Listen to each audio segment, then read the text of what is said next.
बिस्मिल्लाहिर्रहमानिर्रहीम। ये वीडियो हज 2026 के हुज्जाज के लिए है। बहुत से हमारे हाजी इस टाइम मदीना में मौजूद हैं और बहुत से भी पाकिस्तान से जाने वाले हैं। कुछ ने पहले मदीना जाना है, कुछ ने पहले डायरेक्ट मक्का जाना है। ये सब के लिए वीडियो है। मैं रमज़ान में उम्रा करने गया था, तो मैंने जब मदीना से मक्का आने लगा था तो मैंने उसकी प्रॉपर वीडियो बनाई थी। जुल्खुलैफ़ा से नियत कैसे करनी है, मेल फ़ीमेल ने कौन कौन से अमाल कैसे कैसे करने हैं, नियत करने का तरीका क्या है, किन चीज़ों से बचना है, किन चीज़ों से नहीं बचना, ये सारी चीज़ें बताई थी।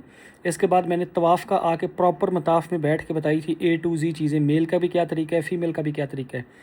इसी तरह बाद में सही करते टाइम सही का बताया था। इसी तरह हलक करते टाइम हलक का बताया था। मतलब मैंने प्रैक्टिकल प्रॉपर सारी चीज़ें, जो वीडियो मैं अभी शेयर करूँगा, जो ये वीडियो जब ख़त्म होगी ना तो वो शुरू हो जाएंगी, तो उसमें A to Z चीज़ें जो पाकिस्तान से जा रहे हैं या किसी भी मुल्क से आ रहे हैं, बिलखसूस जो मदीना से अब मक्का शिफ्ट होंगे हज के लिए ना, क्योंकि पहले उनकी फ़्लाइटें मदीना की थी, उन सब के लिए जो इस वीडियो को देख लेगा, मुझे अल्लाह के यहाँ यकीन है उनके 90% सारी कन्फ्यूजन भी दूर हो जाएगी और वो खैर व अफ़ियत से मसनून तरीके से वो उम्रा कर सकेंगे। मैं इसको यूट्यूब और फेसबुक पे, क्योंकि ये वीडियो होगी 20 मिनट की, यूट्यूब और फेसबुक पे तो इस वीडियो के साथ मिला के 23-24 मिनट की हो जाएगी। यूट्यूब और फेसबुक पे मैं इसको मैं एक ही साथ अपलोड कर दूँगा और इंस्टा और टिकटॉक पे ये 2-3 पार्ट्स में आएगी। तो मुझे अल्लाह के यहाँ यकीन है जब सारे भाई बहन इसको देख लेंगे तो इंशाल्लाह उनकी बहुत सारी चीज़ें क्लियर हो जाएंगी। बाकी जो आगे के हज के प्रोसेस हैं वो सारी चीज़ें वो मैं इंशाल्लाह साथ साथ आपको सारों को बताता रहूँगा। दुआ में याद रखिएगा, कहा सुना माफ़ है। अब आप सारी वीडियो तसलसल से देख लीजिएगा और दुआ में याद रखिएगा। अल्लाह हाफ़िज़। बिस्मिल्लाहिर्रहमानिर्रहीम। मैं मदीना वाले मिकात पे हूँ, जुल्खुलैफ़ा पे, और अभी मस्जिद में अंदर बैठा हुआ हूँ। तो मैं इंशाल्लाह कोशिश करता हूँ जितने भी भाई बहन मदीना से जब मक्का जाने लगते हैं तो उनको बता दूँ कि नीयत कैसे करनी है। पहली चीज़ याद रखिएगा, आप अपने होटल से गुस्ल किया करो, वहीं से तैयार हो जाया करो। आपको कंफर्म हो आपकी गाड़ी इस टाइम यहाँ पहुँच जानी है तो चदरें भी बेशक मर्द वहीं से पहन ले, नहीं तो यहाँ से भी आकर पहन सकते हैं। लेडीज़ अपनी तैयारी सारी जो है अपने होटल से ही करके आया करें। यहाँ से सुन्नत अमीर अली से, मतलब जुल्खुलैफ़ा से नियत करना सुन्नत अमल है ना, यहाँ वो रोकते ही रोकते हैं। अगर किसी ने ट्रेन पे जा रहे हैं या वैसे जा रहे हैं तो बेशक अपने होटल से या मस्जिद नबी से कहीं से भी नियत करके आ सकते हैं। मकसद तो है मिकात से पहले करना। हाँ, यहाँ से करना मसनून है ना। तो आप एक मिसाल समझे, आप यहाँ आ गए, यहाँ आके आपने चदर भी अपनी जिसने इधर पहनी है यहाँ पहन ली। अभी मैंने टोपी उतारी हुई नहीं है। याद रखिएगा कि जब नफल पढ़ने हैं ना, नफल पढ़ना सुन्नत है। अगर मकरू टाइम ना हो तो नफल भी पढ़ें। अगर लेडीज़ जो हैं वो नापाकी की हालत में है, नीयत उन्होंने फिर भी करनी है, फिर वो नफल ना पढ़ें। जब नफल पढ़ने हैं, अगर टोपी पास नहीं है तो चदर सर पे रख के नफल पढ़ने, नंगे सर नफल नहीं पढ़ने। जैसे ही नफल पढ़ लिए, जैसे मैंने अभी पढ़ ली है, ये मैंने टोपी उतार दी। इसके बाद आपने नियत करनी है। नियत आप अपना उम्रा कर रहे हो, किसी का कर रहे हो, याद रखना उम्रा जिंदा मुर्दा दोनों के लिए हो जाता है, ज़ईफ़ जो भी हो सब के लिए हो जाता है। इवन कि आप सल्लम के नाम का भी हो जाता है। मैं जब मदीना से वापस जाता हूँ, मैं अल्लाह के नबी आप सल्लम के नाम का उम्रा करता हूँ। तो नियत करने का बड़ा आसान तरीका है। जैसा कि मिसाल मैं अभी नियत ही कर देता हूँ प्रैक्टिकल। ए अल्लाह, मैं आप सल्लम के नाम का उम्रे की नियत करता हूँ, इसको मेरे लिए आसान करें और कबूल करें, अपनी ज़ुबान में किया करें। उसके बाद आपने दुआ मांग ली, आप एहराम की हालत में दाखिल नहीं हुए, चदरें बांधे, एहराम की हालत में दाखिल नहीं हुए, नफल पढ़ लिए, एहराम की हालत में दाखिल नहीं हुए, इवन के ज़ुबान से ये भी बोल दिया कि मैं आप सल्लम के नाम का, या जिसके नाम का भी आपने उम्रा करना, मैं अल्लाह के नबी के नाम का कर रहा हूँ तो इसलिए मैं ये कह रहा हूँ। आप नियत में दाखिल नहीं हुए, जैसे ही आपने आगे पढ़ने तलबिया, जैसे मैं अभी पढ़ने लगूँ नियत कही, लब्बैक अल्लाहुम्मा लब्बैक लब्बैक ला शरीका लक लब्बैक इन्नल हम्दा वन निअमत लक वल मुल्क ला शरीका लक। अब मैं एहराम की हदों में आ गया, बस इतनी सी नियत है। तो ये चीज़ सारे याद रखें। इसके बाद जितनी एहराम की पाबंदियाँ हैं उनका आपने ख्याल रखना है, सारी हैं। खुशबू वाली चीज़ों से बचना है, सर पे चादर नहीं आनी चाहिए। लेडीज़ का वही है, अपने चेहरे का पर्दा भी करें पी कैप डाल के, बाकी स्कार्फ पूरा खोल इतना रखें। ये ना हो कि इतनी इतनी पट्टी घूमी हो सारी, चेहरा जैसे छुपा के रखा जाता है ना, इतना ज़्यादा वो नहीं करना। कोई खुशबू वाली चीज़ नहीं लगानी। फ्लावर जूस सब आप खा सकते हैं, ग्लासेस लगा सकते हैं, वो मना नहीं। अंगूठी पहनी हुई है, कोई टेंशन नहीं। इस तरह की जितनी चीज़ें वो सारी यूज़ हो सकती हैं। गलती से अगर चादर मुँह पे लग गई या मुँह पोंछ लिया, करना नहीं चाहिए, बस कोई बात नहीं। और पसीना ज़्यादा और हाथ से पूछो, अगर ना हो तो टिशू यूज़ करके कर दो। गलती से किसी की चादर लग गई या मुंह पोंछ लिया, कोई बात नहीं। आज से बालों को छेड़ते हुए, दाढ़ी को छेड़ते हुए 2-4 बाल टूट गए, कोई बात नहीं। इनसे दम नहीं आता, सदका ज़रूर आता है। जब भी उम्रा किया करो, बाद में 10-15-20 रियाल सदका लाजिम दिया करें ना। एक और चीज़ बीच में बताता जाऊँ, चाहे कोई बीमार हो, नापाकी की हालत में हो, हैज़ हो, कुछ भी हो, मिकात से नियत करना लाजिम है, लाजिम। इससे नियत किए बगैर नहीं जा सकते। और जितने भी मिकात है, चाहे कोई कहीं से भी आ रहा है, मैं तो स्पेसिफिक मदीना का बता रहा हूँ ना, साथ में दूसरी चीज़ें भी ऐड करता जाए। चाहे कोई पाकिस्तान से भी आ रहा है, दूसरी किसी कंट्री से भी आ रहा है, ताइफ गया है, ताइफ भी याद रखो इसी में आता है। लोग अक्सर ताइफ जाते हैं ज़ियारत के लिए, वापसी पे एहराम की नियत नहीं करते। जिसने ऐसे ना किया उस पर दम आएगा। वापस नहीं तो अगर नियत नहीं करके आए, वापस मिकात पे जाके वहाँ से नियत करके आके उम्रा कर लो, दम साकित हो जाएगा। लेकिन अगर किसी ने मस्जिद आयशा से जाके नियत करके उम्रा कर लिया तो उम्रा अदा हो जाएगा, लेकिन मिकात छोड़ने का दम पक्का हो जाएगा, फिर वो उतरेगा भी नहीं, चाहे मिकात वापस जाके भी नियत करके आए। ये चीज़ याद रखें सारे। एक और गलती बहुत होती है, कुछ लोग ना जद्दा आके नियत करते हैं, वो भी नहीं करना, वो भी गलत है। मिकात से नियत करके आना है। कुछ होते हैं जो नियत करके नहीं आते, फिर मस्जिद आयशा से जाके नियत करके आके उम्रा करते हैं, वो भी गलत है। उम्रा अदा हो जाएगा, दम पक्का हो जाएगा। इसी तरह कोई नापाकी की हालत में होते हैं, नियत करके आई होती हैं हमारी बहनें, लेकिन दोबारा आके नियत पाक होने के बाद मस्जिद आयशा जा कर रही होती है, ये भी नहीं करना। नियत पे नियत नहीं होती। जिसने ऐसे किया तो उन पे दम आएगा और उम्रे की कज़ा भी आएगी। वो नियत तो हो जाएगी, लेकिन जब उम्रा करने लगेंगे तो वो जो दोबारा नियत की है वो टूट जाएगी, जो बाद वाली है। ये थोड़ा ना कंफ्यूजिंग मसला है। तो बेसिक यही बता देता हूँ कि नियत पे नियत नहीं करनी, नियत मिकात से ही करके आनी है। और इसकी जितनी पाबंदियाँ हैं उन पाबंदियों का ख्याल रखना, जो कुछ मैंने आपसे मेंशन भी कर दी है। एहराम की हालत में आप सन ग्लासेस लगा सकते हैं, मतलब जो इस तरह की चीज़ें हैं। सर मर्द जो है वो खुला रखें, कोई इनको छेड़छाड़ नहीं करना। इसी तरह ये भी चीज़ याद रखना, जिनके इतने से बाल हों ये मशीन या कट ये नहीं लगाएंगे, ये उस तरह ही लगवाएंगे। जिनके बड़े बाल हों, बड़े बाल, वो थोड़े थोड़े कटवा लिया करें। इस तरह की बेसिक और चीज़ें हैं। अभी मुझे मोस्टली इतनी याद है। मैं चलो दूसरे स्टेप में कोशिश करता हूँ, जो मुझे चीज़ें याद आती हैं वो भी मैं आपको बता देता हूँ, ताकि साथ थोड़ी सी मस्जिद भी दिखा दूँगा इंशाल्लाह। ये भाई अबीर अली की रौनकें, ये देखो ना। तो और कुछ है ही नहीं बोलने को, मदीना छूटा हुआ है तो बस उसी फिक्र में सांस रुका हुआ है। क्योंकि जब भी मदीना छूटे ना तो फिर बड़ी बड़ी चीज़ें भूल जाती हैं। तो अभी जितनी आपको मसले मिसाइल बताए हैं बस वही हैं। उसके अलावा कोई किसी का कोई क्वेश्चन हुआ तो वो ज़रूर कर लीजिएगा। बाकी दुआओं में याद रखें, इंशाल्लाह मिलते हैं मक्का जाके। कहा सुना माफ़ है, अल्लाह हाफ़िज़। बिस्मिल्लाहिर्रहमानिर्रहीम। अब होगा उम्रे का दूसरा फ़र्ज़। पहला एहराम वाला आपको बता दिया, अब आ गया तवाफ़ का। पहले मेरा प्लान था, ये मैं अभी मताफ़ में बैठा हूँ और बिल्कुल हजर अस्वद के सामने ये पीछे ग्रीन लाइट है, लेकिन उधर ना महरम गैर महरम होने की वजह से ना बहनें हमारी गुजर रही थी तो बेपर्दगी होनी थी। मैंने कहा तो मैं बैठ के बता दूंगा। आपने आना मताफ़ उतरते हुए लोग पहली नज़र की ना बड़ी कन्फ्यूजन रखते हैं, तो वो नज़रें नीचे करके और ऐसे खुद भी परेशान होते हैं और दूसरों को भी करते हैं। तो आपकी नज़र बेशक पहले पड़ भी जाए, उसके बाद आप जोन से भी दुआ मांगेंगे वो पहली नज़र की होगी। तो आराम सुकून से सीढ़ियाँ नीचे उतरें, आके कोई अच्छी जगह ढूंढ के जिधर ना आप तंग हो ना आपकी वजह से कोई दूसरा तंग हो, वहाँ आप आराम से बैठ के खड़े होकर किसी साइड पे अपनी प्रॉपर पूरी दुआ मांगे। उस दुआ में हमें भी याद रखें। उसके बाद आपने मर्द हो तो वो अपना दाया कंधा, जिसको इस्तबा बोलते हैं ना, इसके नीचे से कपड़ा उतार ऐसे घुमा लेगा, ठीक है, कंधा खाली कर लेगा। लेडीज़ के लिए ऐसी कोई चीज़ नहीं है। फिर आप आ जाएंगे हजर अस्वद के बिल्कुल सामने, जिधर इस टाइम मैं हूँ, ये बिल्कुल सीध। इधर आके पहले आप करेंगे इस्तकबाल काबा। इस्तकबाल काबा कैसे होता है ये देखिएगा। जैसे नमाज में हम नहीं करते अल्लाह अकबर और बस हाथ छोड़ देने, उसके बाद तवाफ़ की नियत करके दिल की नियत काफ़ी है। उसके बाद आपने बिस्मिल्लाह अल्लाहु अकबर ऐसे बहुत सी सीधा हाथ स्ट्रेट करके बिस्मिल्लाह अल्लाहु अकबर वलिल्लाहिल हम्द बस, और तवाफ़ स्टार्ट कर देना। अगली चीज़ हदायत याद रखनी है, वो जो मिस्टेक होती है सबसे ज़्यादा, कि ना हमारा तवाफ़ करते हुए कमर बैतुल्लाह की तरफ हो ना सीना बैतुल्लाह की तरफ हो, हमने स्ट्रेट चलना है और ना देखना है। ये भी भाई बहनों को बहुत कन्फ्यूजन होती है कि वो तवाफ़ करते हुए बैतुल्लाह को देखते हैं। तवाफ़ नमाज के ज़िम्मे में आता है, बेशक उसमें खाने पीने की इजाज़त है, लेकिन आपने अपनी नज़र सीधी रख के और ना कोई देख के कुरान पढ़ना ना देख के दुआएं पढ़ना, पूरे फोकस के साथ जो ज़ुबानी याद हो वो पढ़ें। अच्छा, पढ़ने में कन्फ्यूजन है, कुछ भाई बहन कहते हैं पढ़ना क्या होता है। जिसको जो दुआ याद है वो पढ़े, कोई स्पेसिफिक लाजिम नहीं है। अपनी ज़ुबान में दुआएं मांगें और कुरानी दुआएं, कुरान पढ़ें, दुआएं याद हो दुआएं पढ़ें, जो जिक्र कर सकते हैं वो करें। हाँ, रुकने यमानी से लेके और हजर अस्वद तक आपने रब्बना आतिना फिद दुनिया पढ़ना होता है। हर चक्कर पे आके आपने बिस्मिल्लाह अल्लाहु अकबर बोसा लेना है ऐसे दूर से ही। उस टाइम कमर थोड़ा सा सीधा होकर जितना आसानी से, क्योंकि रश होता है ना वहाँ, सीधा रश होकर जितना आसानी से ऐसे घूम के होके बिस्मिल्लाह अल्लाहु अकबर वलिल्लाहिल हम्द दोनों हाथों से, एक नहीं। इसी तरह कुछ लोग रुकने यमानी का भी बोसा लेते हैं, उसका नहीं है, सिर्फ हजर अस्वद का है। इस तरह आपने 7 चक्कर पूरे करने हैं। 7 चक्कर पूरे करने 8 इस्लाम हो जाएंगे। याद रखना उम्रे में 9 इस्लाम होते हैं, ये भी बहुत सारे लोगों को नहीं पता, और नफली तवाफ़ में 8 होते हैं। जब आप ये पूरे सेटअप लगा लोगे तो आपके 8 इस्लाम हो जाएंगे और 7 चक्कर हो जाएंगे। उसके बाद जैसे ही तवाफ़ कंप्लीट हो जाए तो मर्द अपना कंधा उसी टाइम ढांप ले। भाइयों से बहुत बड़ी कन्फ्यूजन होती है, वो कंधा फिर ना खाली रखते हैं, नहीं, जैसे तवाफ़ कंप्लीट हुआ आपने कंधा ढांप लेना है।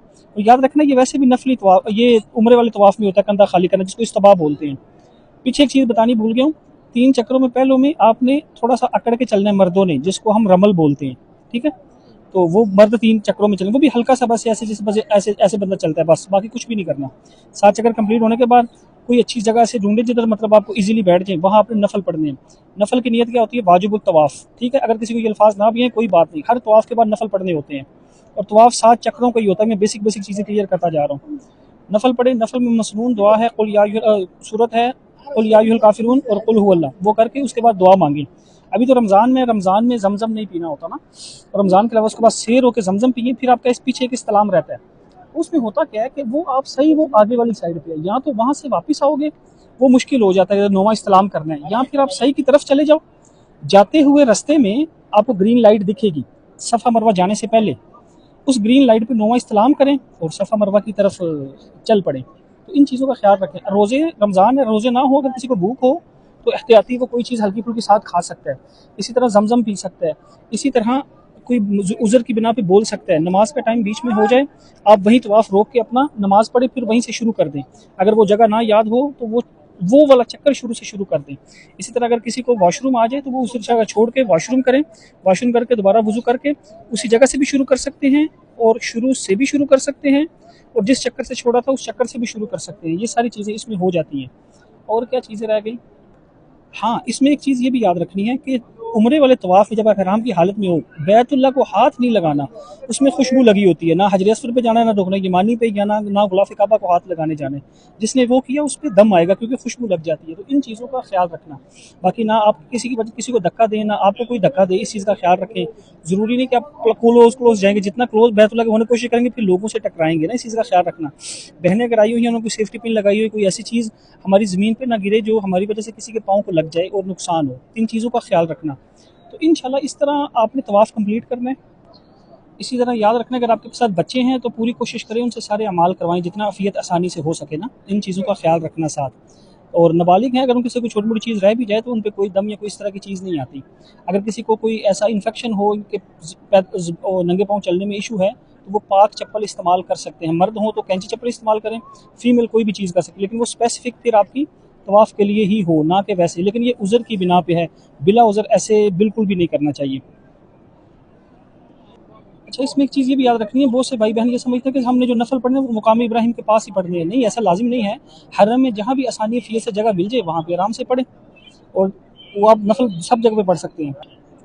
और जब जमजम पिया करें तो खूब दुआएं मांगा करें, खूब इस चीज़ का बिल्कुल ख्याल रखें। और भाई सारी चीज़ें ये देख लो कि मैंने मोटी मोटी कोशिश की है कि सारी चीज़ें आपको तफसील से बता दूँ, और पर्दे को ख्याल रखते हुए और इस जगह का तकद्दुस का ख्याल रखते हुए, क्योंकि ये चीज़ें बतानी भी लाजिम होती हैं, और शरीयत का और पर्दे का, इन चीज़ों का भी ख्याल रखना है। जब भी यहाँ आओ कोई मोबाइल वाला ऐसा काम ना हो, खूब खुशू खुजू के साथ तवाफ़ करो, दुआएं मांगो। या किस्मत या नसीब, ये मौका वो लाइफ में कम मिलता है, और जब मिले तो इसका पूरा फ़ायदा उठाया जाए, ना कि इन्हीं चीज़ों में गुजर जाए कि हम सेल्फी यूज़ करें या इस तरह की हरकतों में रहें। इस चीज़ से बिल्कुल इज्तनाब करना, खूब दुआएं मांगना और गिड़गिड़ाना, और इस चीज़ का अज़म रखना कि अल्लाह रब्बुल इज़्ज़त हम भी आएंगे, हमारी नस्लों को भी बुलाएं, अल्लाहुम्मा आमीन। तो ये हो गया आपका दूसरा फ़र्ज़ कंप्लीट। मैंने आपको उम्रे का उसका बता दिया था, घर से लेकर घर तक आपने नीयत से सारी चीज़ें कैसे करनी है, नीयत कब करनी है, एयरपोर्ट पे क्या करना है, होटल आके रेस्ट करके आराम सुकून से फिर आना है। अब मैंने आपको तवाफ़ का बता दिया, ये 2 चीज़ें हो गई। अब तीसरा वन इंशाल्लाह मैं नेक्स्ट वीडियो में आपको सही का तरीका इंशाल्लाह बता देता हूँ। तब तक दुआ में याद रखिएगा। कासुना माफ़ी, अल्लाह हाफ़िज़। अस्सलाम वालेकुम रहमतुल्लाह। अच्छा, हमारे 2 फ़र्ज़ पूरे हो गए, ihराम भी और तवाफ़ भी।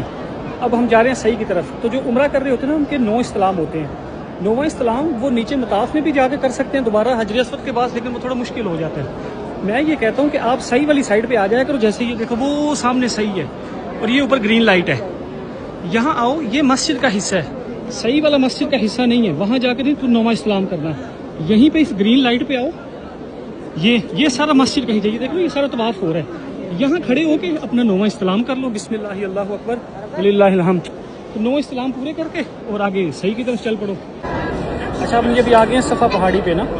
सफ़ा पहाड़ी पे ये बैतुल्लाह की तरफ मुँह करके या आप मांगो यहाँ दुआ अपनी जो मुख्तसर सी मांगनी है, ला इलाहा इल्लल्लाह मुहम्मदुर रसूलुल्लाह। इसमें ज़रा ख्याल ये भी रखना है कि दुआ इस तरह मांगनी है कि आपकी वजह से किसी दूसरे को तकलीफ़ भी ना हो ना। ला इलाहा इल्लल्लाह मुहम्मदुर करीम सुब्हानल्लाहि रब्बिल अर्शिल अज़ीम अल्हम्दुलिल्लाहि रब्बिल आलमीन या रब्बल आलमीन या खैर आखिर या तौफीक़ लतीफ़ या रहमान मसल्लि या रहमान रहीम या ज़ुल जलाल वल इकराम या हन्नान या मन्नान या हय्यु या क़य्यूम बिरहमतिका नस्तगीथ अल्लाहुम्मा इन्नी अऊज़ु बिका मिन हम्मिल हुज़्न व अऊज़ु बिका मिन सिलकसल व अऊज़ु बिका मिनल जुबनि वल बुख़्ल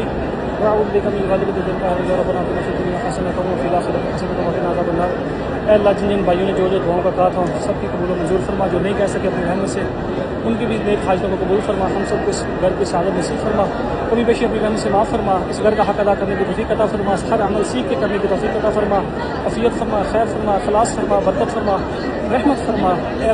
अल्लाह जो कभी बेशी रह गई अपनी रहमत से माफ़ फरमा, जिस इस्लाह से काम किया जा रहा है इसमें खलास का पहलू बढ़ा दे, कभी बेशी अपनी रहमत से माफ़ फरमा, आमीन।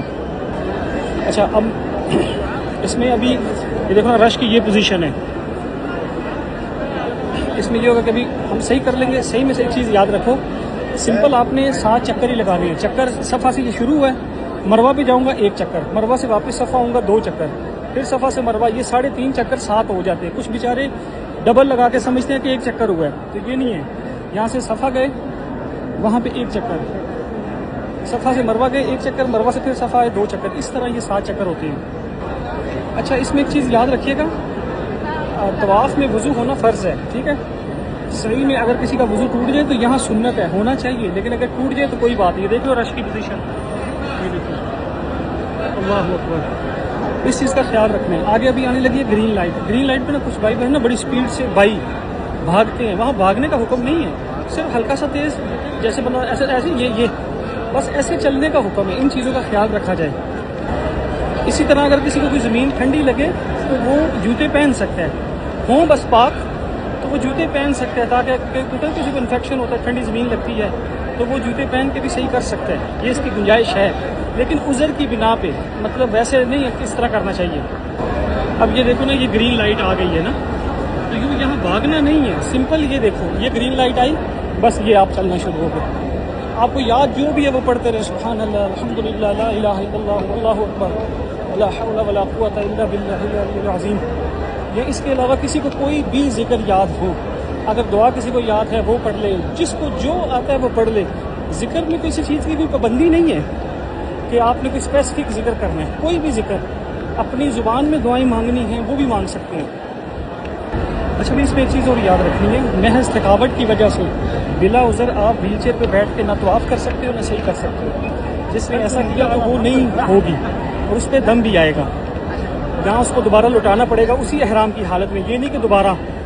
इन चीज़ों को थोड़ा थोड़ा ख्याल रखना है। महज हम ज़रा सी थकावट की वजह से तो हम ना किसी बसों को, वो गाड़ियों पे बैठ जाते हैं जो आजकल इलेक्ट्रिक चली हुई हैं, यहाँ अपनी व्हील चेयर बुक करवा के उस पर चलना शुरू कर देते हैं। तो ये आप उज़र किसी को हो कोई चल नहीं सकता, मतलब बीमार है, जो वाकई बीमार है वो तो कर सकता है, लेकिन बाकी कोई नहीं कर सकता। इसी तरह जो बीमार है सिर्फ वो बैठ के करेगा, ना कि उसके साथ कोई और भी बैठा हुआ कि मैं इसका ख्याल रखूंगा, उसकी ज़रूरत नहीं है। इसी तरह अगर किसी को कोई तवाफ़ करवा रहा है या सही करवा रहा है तो जो किसी व्हील चेयर पर करवा रहा है साथ वो अपनी खुद नियत करके भी साथ ही उसके कर लेगा।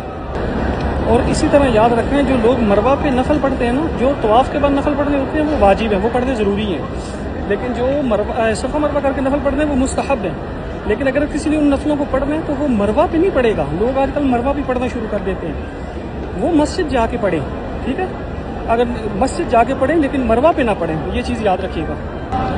अब मैं इंशाल्लाह ये सही के 7 चक्कर पूरे करके फिर आपसे इंशाल्लाह बात करता हूँ। और अगला जो लास्ट वाजिब है बाल कटवाने का, उसकी मैं पूरी डिटेल बतवा दूंगा कि मर्द बाल कैसे काटेंगे, औरत बाल कैसे काटेंगी, और किसी के छोटे बाल हैं वो कैसे कटवाएंगे। ये सारी चीज़ें मैं इंशाल्लाह अगली वीडियो में बता दी तो जब मैं वो अमल करने जाता हूँ। अक्सर दुआ में याद रखें, कहा सुना माफ़, अल्लाह हाफ़िज़। अस्सलाम वालेकुम रहमतुल्लाह। अच्छा, हमारी सही अभी कंप्लीट हो गई है। अब रह गया आखिरी वाजिब, वो है हलक करना, मतलब बाल कटवाना, सर मुंडवाना। एक याद रखना, ये जो सऊदी ने बनाया है ना ये नुस्खा, इसकी मैं तफसीली इधर ये बता के इसलिए जा रहा हूँ। ये सिर्फ बाल काटते हैं, और ये मेरे बाल देख रहे हो, जिसके इतने बाल हो वो सिर्फ उस तरह लगवा सकता है, और उस तरह ये लगाते भी नहीं है। तो बस भाई इधर थोड़े पैसे बचाने के लिए या कुछ भी कह लो, टाइम बचाने के लिए, या उनको मसला नहीं पता होता तो वो सिर्फ यहाँ के जहाँ थोड़ी थोड़ी कैंची लगवा लेते हैं। तो ये ना किया करो, आप अपना जाके उस तरह लगवाया करो प्रॉपर। हाँ, अगर किसी के बाल बड़े हैं तो वो 1.5 इंच इनसे कटवा सकते हैं, वैसे इनके पास आने की ज़रूरत नहीं है। आप 5-10 रियाल दे के अपनी प्रॉपर कटिंग करवाया करो, वो मैं आपको बताता हूँ कैसे करना है। अब ना मैं आपको साथ इसकी तफसील बता देता हूँ प्रॉपर। हलक करवाने के लिए एक चीज़ हमेशा याद रखा करें, सबसे पहले तो हलक हर इंसान अपना खुद भी कर सकता है, मेल भी फीमेल भी।